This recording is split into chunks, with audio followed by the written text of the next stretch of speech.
Bon début de soirée, mesdames, messieurs. Bienvenue au TVA Nouvelles. Bon, d'abord, il est question du compte à rebours qui a commencé avant la fin de la livraison du courrier à domicile de Poste Canada.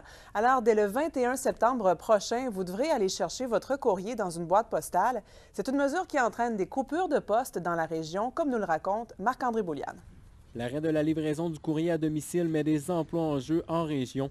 Selon le syndicat des facteurs de Rouyn-Noranda, de 6 à 8 postes à temps plein pourraient être abolis sur un total de 25. Les autres travailleurs seraient relocalisés. Nous, ce qu'on dit, c'est qu'ils deviennent excédentaires, donc ils deviennent sans affectation. Donc, ils vont faire du remplacement, ils vont faire un petit peu de... ils vont donner de l'aide sur une route à gauche, à droite pour éviter du surtemps, des choses comme ça, mais ils n'auront pas d'affectation attitrée. Présentement, du côté de Val-d'Or, il n'y aurait pas d'emploi en jeu, selon le syndicat, même son de cloche à la serre.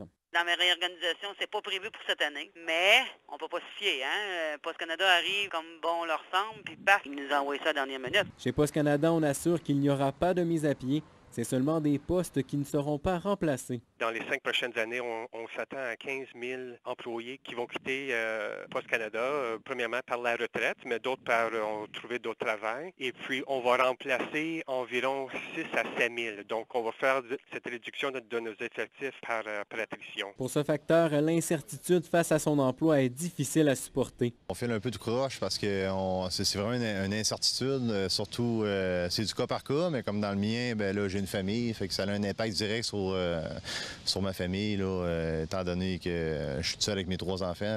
La question des coupures chez Poste Canada est un enjeu électoral, selon le syndicat des facteurs de Rouyn-Noranda. C'est un plan qui, d'après nous, vient directement du bureau de Stephen Harper. Donc, d'autant plus que le NPD nous a promis qu'elle allait réinstaurer la livraison à domicile si jamais il était élu. Donc, présentement, les sondages, ça regarde bien, on espère. Nous, les facteurs coast to coast, là, à l'échelle du Canada, on se croise les doigts pour que le NPD rentre au pouvoir. Vous l'avez mentionné, Marc-André, c'est donc un enjeu électoral.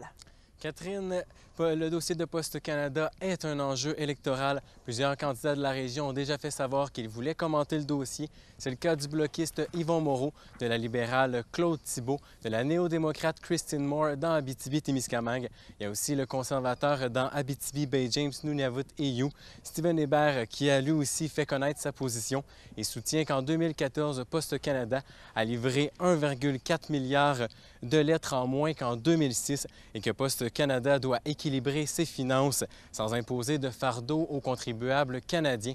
Donc, nous aurons demain les réactions de ces 4 candidats et d'autres pourraient également s'ajouter.